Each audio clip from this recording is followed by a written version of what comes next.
What's going on, guys? MariK here, back with another Dragon Ball Super spoiler video. This morning, Bandai released the glorious yellow stuff that we got. And really, initially when the game came out, I hated yellow because it was all about Frieza. But I am actually loving what they are doing with the yellow cards. I am super excited about this set, about this color, and let's just jump right into this. Our first leader is one of my favorite characters, Bardock. I'm so happy to see that we're getting more Bardock support. Honestly, I was not expecting another Bardock leader, though, and this one is kind of the polar opposite of the draft box leader. It's kind of weird because it seems like they should go in tandem with each other, but obviously you can't run two leaders unless, you know, they're going to continue like this team support stuff. But anyway, his activate main says, once per turn, choose one card from your life and add it to your hand. Choose up to one of your opponent's rest mode battle cards that energy cost 3 or less and KO it. He's already a better Beerus. He's already a veggie killer just with his ability alone. Unless you plan on playing all your veggies and leaving them on the table, they're gonna get eaten. Bardock is going to clean his plate. When your life is at 4 or less, flip this card over and draw 2 cards. I like that he draws. Although I will be honest, playing my Bardock deck as much as I have, I've gotten used to the switching to energy back to active mode, so we'll see how I feel about that. I do like having the ability to manipulate my energy like I have been, but getting to draw is always nice as well. When he's awakened, he becomes uncontrollable Bardock. He goes back to his Great Ape form. Sadly, we didn't get any more Great Ape support or anything that capitalized on the fact that the leader was Great Ape. Maybe we'll see that in Set 5 or possibly in the Martial Arts Tournament set, but I won't hold my breath. Once per turn, choose one card from your life, add it to your hand. Choose one of your opponent's rested mode battle cards of any energy and KO it. Bardock is ridiculous. He can self-awaken for all those people that love to self-awaken, and he can KO anything that attacks unless it has barrier. But if it attacks, and barrier is kind of irrelevant because it can just get run the fuck over anyways. Also, the fact that he self-awakens, and he's yellow, he's gonna see Shugesh play. Honestly, with his KO ability, Ginyu is going to be irrelevant. I almost guarantee you Ginyu is going to be irrelevant. In fact, I can promise you Ginyu will be irrelevant because Ginyu's ability does absolutely nothing for the deck. You're just using it because it's a yellow leader and because he can self-awaken, which adds cards to your hand. So the only difference here is useless ability and the ability to play Cold Bloodlust, or ability to KO cards once per turn, and then no Bloodlust. And people act like Bloodlust is like their lifeline, like they just can't play this game without it, and it's pretty sad, honestly. The card is not that overpowered. It does hurt quite a bit, especially if your opponent has it, but honestly, I think that this Bardock is going to see a lot of play over Ginyu. Then, for those of you that like the Tournament of Power Frieza, we have Son Goku. He has Goku's Lineage as his special trait, as do pretty much all the cards in the yellow set. When this card attacks a leader card, you may choose one Goku's Lineage from your hand and place it in your drop area. If you do so, draw 2 cards. So he's kind of like a combination of Tournament of Power Gohan in that he has to attack, but he's like the Frieza in that you just discard a card from your hand, and you don't have to worry about wasting energy to place it on the board. When your life is at 4 or less, choose to your energy, switch from to active mode, and flip this card over. Now, this card is similar to the starter deck Bardock leader in the fact that he actually changes character when he awakens. On his unawakened side, he is Son Goku Childhood, but when he awakens into Legacy Bearer Son Goku, he becomes regular Son Goku. I'm not really sure what effect that's going to have on the game, aside from one of the new cards that were released specifies that it has to be Son Goku. That's going to be a really interesting mechanic to see them toy around with in the future. When this card attacks, draw 1 card, then choose up to 1 Goku's Lineage in your battle area. This card and the chosen card gain 5,000 power for the duration of the turn. So, pretty much, when he attacks, he's already 5,000 above your opponent's leader. So your opponent's going to have to combo 10,000 to get out of it, or 6,000 if they play, like, Kaba or whatever. Also, this set has some weird-ass numbers that don't exactly end in a... they're not in increments of 5s. So it's going to be really weird doing some of the math with stuff out of this set. I hate it, but it's going to be funny watching some of those people who can't math as well, or who can't word as well as I am at 5:30 in the morning. But I think this is a cool leader. I don't know. I don't know how much play he's going to see, but with some of the new cards we have, I think he'll see a good bit of play, at least upon release. Then what would Bardock be without his wife, Jean, here to support? She's a 2-cost, 15,000 power. When you attack or combo with this card, so you never need to really play her, if your leader card is yellow, place up to 3 cards from the top of your deck in the drop area. This kind of fuels your Overrealm a little bit, but I don't really see a whole lot of reason to play this unless you're playing Overrealm, because you're not... Nothing in this set really helps your drop zone very much, and you don't really need that much manipulation for it. Here we have our first Goku card, Abrupt Breakthrough Son Goku. He's a 5-cost, 27,000 power. Like, what the actual shit? He has the new swap mechanic as well for Goku's Lineage. So for 4 yellow energy, you can swap him with the Goku's Lineage with an energy cost of 8. And you play the specified card from your hand and then return this card to your hand. So you're kind of like bouncing your cards back and forth. And it's going to be really weird seeing how this mechanic works. It's going to be a lot more confusing than the bond mechanic that the Namekians have. And especially for cards like this, like obviously we're going to get a yellow Goku super rare because this is number 76. The gene is number 74, so that's going to be the 8-drop that it's referring to, unless the 8-drop is another secret rare and we get like a 7-drop or something for the super. He has Barrier, and his auto says, activate this skill when one of your Goku's Lineage with the energy cost of 5 or more is removed from the battle area by an opponent's skill. So, by battle doesn't really trigger this. If you have no cards in your battle area, you may play this card from your hand. That is disgusting. That is gross. That makes blowing shit up stupid because you get a free 5-cost, 27,000 power beat stick. For free. Unless this forces you to play it for the 5 energy. Then it's not that bad.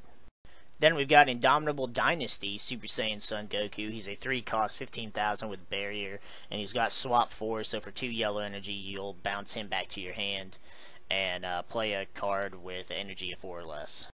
Then we have Dependable Dynasty Son Goku. He's a 2-cost, 15,000 power.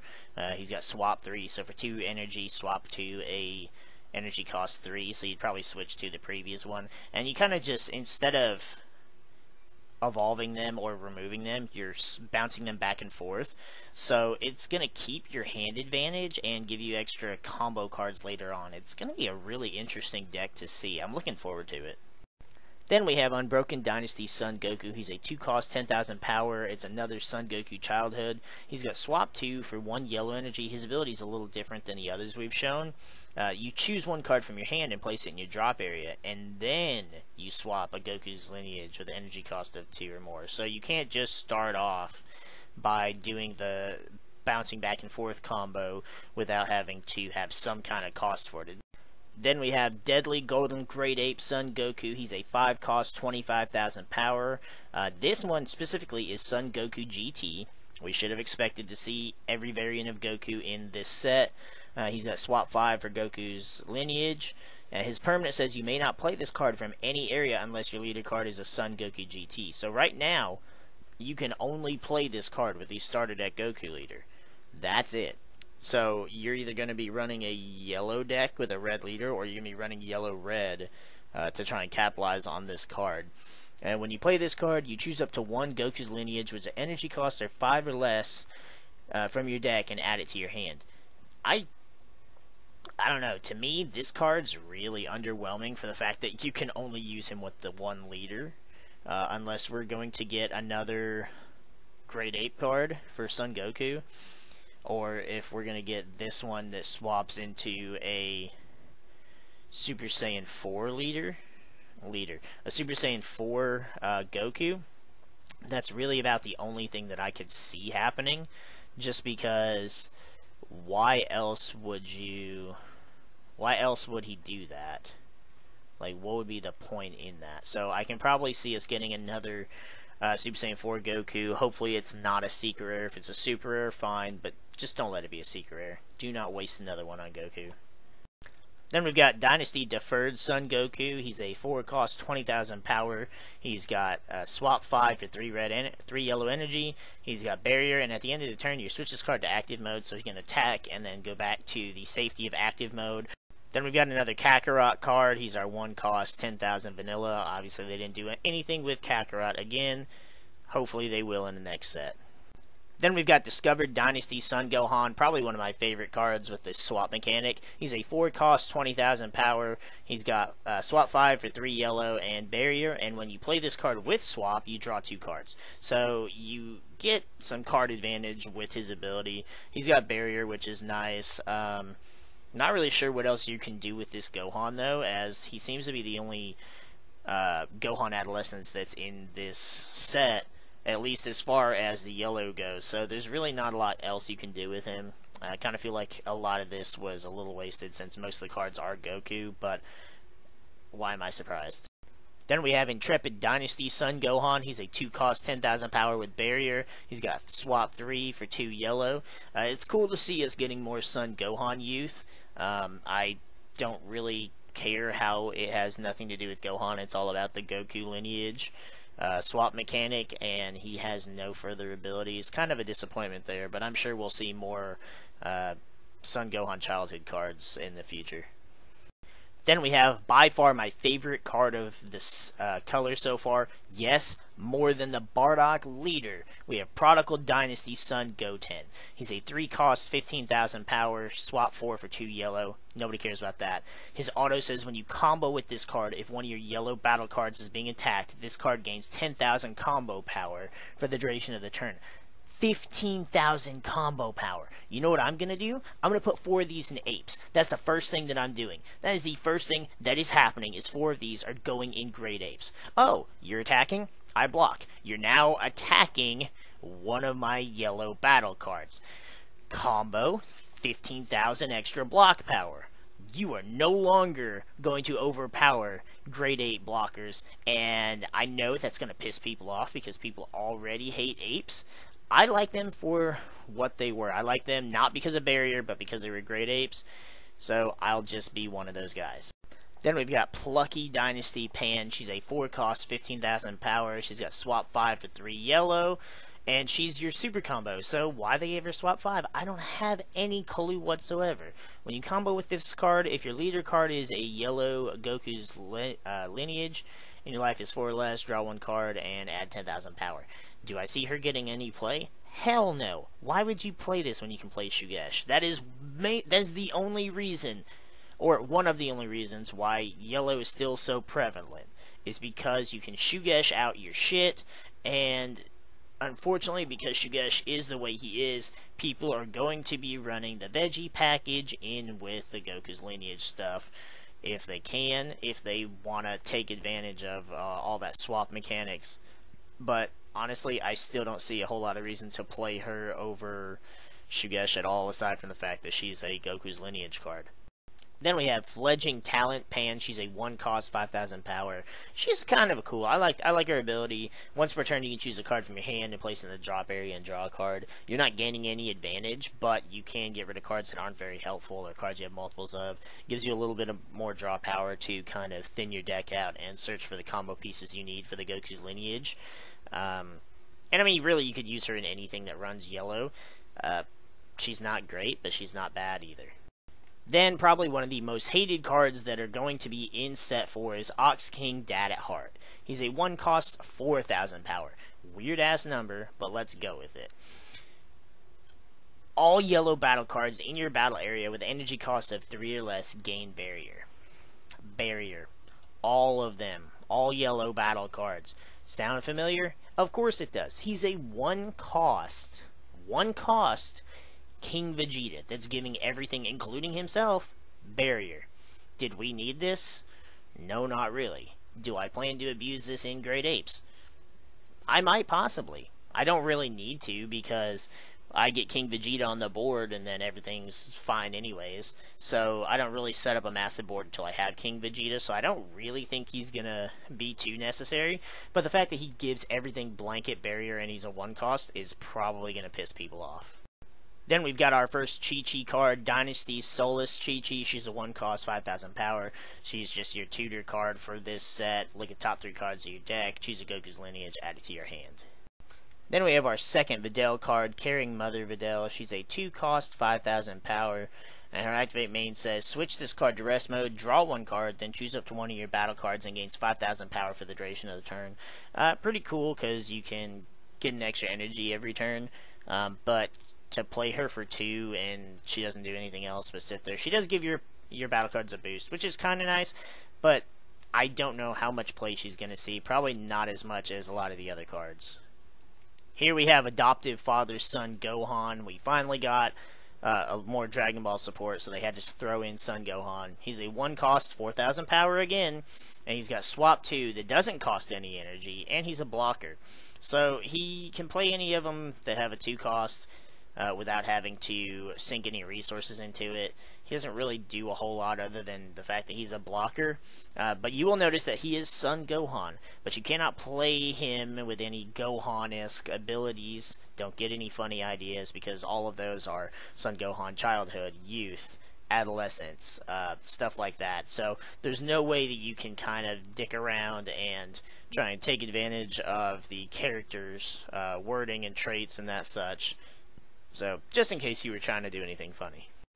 Then we've got more Bulma support with Multi-Mech Bulma. She's a 4-cost, 20,000 power with EX Evolve, and you evolve her for 1 yellow and 1 other on top of a Bulma with an energy cost of 3 or more.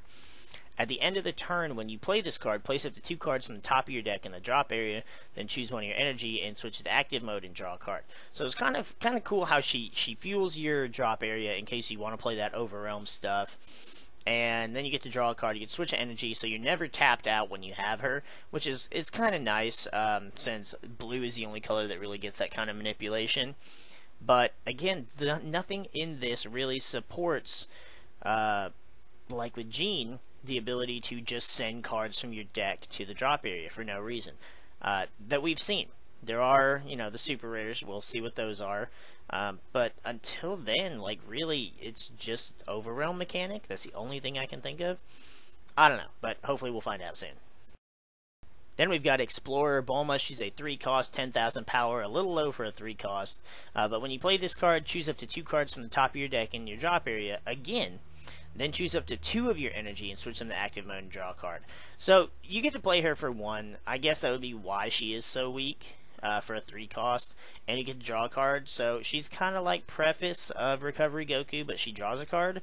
She just doesn't have barrier, and you're not going to do as much attacking with her. Then we've got our first extra card for yellow. It's Successor of Hope. It's a 0-cost. With the activate main, choose up to 1 Goku's Lineage with the energy cost of 5 or less, and swap from your deck and add it to your hand. So you can pretty much use this card to add any of the cards you need to your hand for free, for nothing.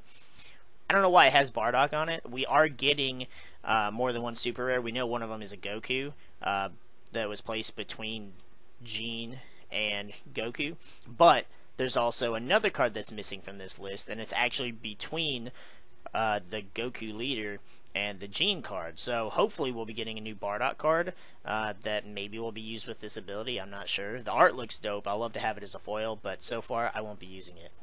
Then we've got the yellow equivalent to the Special Beam Cannon, 10 times Kamehameha. It's a 1-cost yellow, and thankfully Bandai was smart about it. It says if your leader card is Goku's Lineage with Son Goku in its character name, it gains plus 15,000 power and double strike. So this card right here can only be used with this new Goku leader. This one Goku leader. So you can't play this with the other 10 Goku leaders we have and give them all 15,000 power and double strike. I do think it's kind of ridiculous that this one gains double strike and an extra 5,000 compared to Special Beam Cannon, but it's Goku. He's always going to get the special treatment. The art does look dope nonetheless, and it's going to be fantastic as a foil. Also, taking a page out of Piccolo's book, we have Instant Transmission. It's our yellow counterattack. And if your leader card is Goku's Lineage, so you can use this with either the Bardock or the Goku leader. When you activate this card's counter, you may choose 1 card in your life and add it to your hand. If you do so, you may activate this card's counter without paying its energy cost. Will I be using this with Bardock? There's a good chance. If I can find a way to move a few cards around, I will. But honestly, between blockers and the new Son Goten that adds 15,000 combo power to my blockers, I don't really think I'm going to need a counter attack.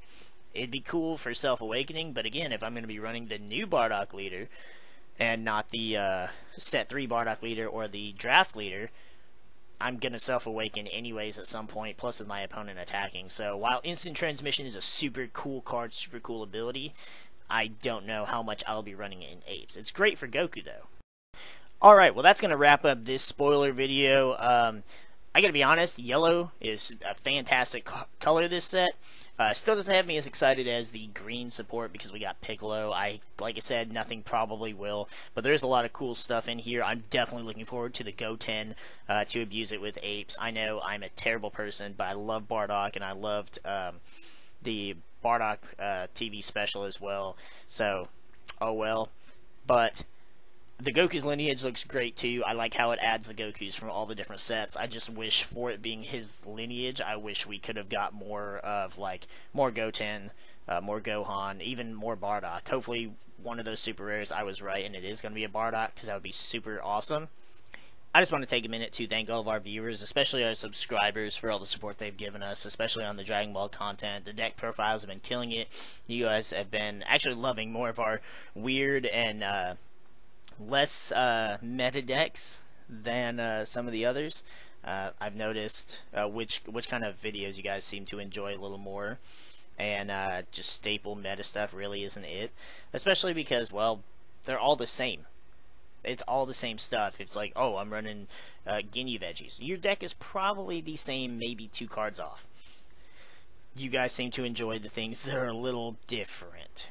So I want to thank you guys for that. We are 2 away from 600. I hope by the end of today, especially because of this video, and just getting the word out there about the game and our channel doing so many videos for the game, I hope we'll hit that 600 barrier, and hopefully we'll hit 1,000 way before the end of the summer.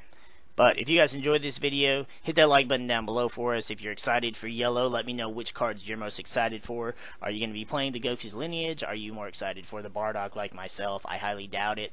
But let me know in the comments below. This set is looking to be fantastic. Red and blue are going to have a lot of competition to be awesome. We know red is probably going to be GT stuff to go along with the previous GT stuff we had in set 3. I'm not sure what blue is going to be, but blue does, of course, always pull stuff out of its ass because it is blue, and I hope we get some good blue stuff because I miss running blue in a lot of my decks. I gotta be honest. Most of the stuff I play is blue, not just because of the energy manipulation, but also because of the energy manipulation. But we're gonna go ahead and get the frig out of here now, and we'll see you guys in the next video.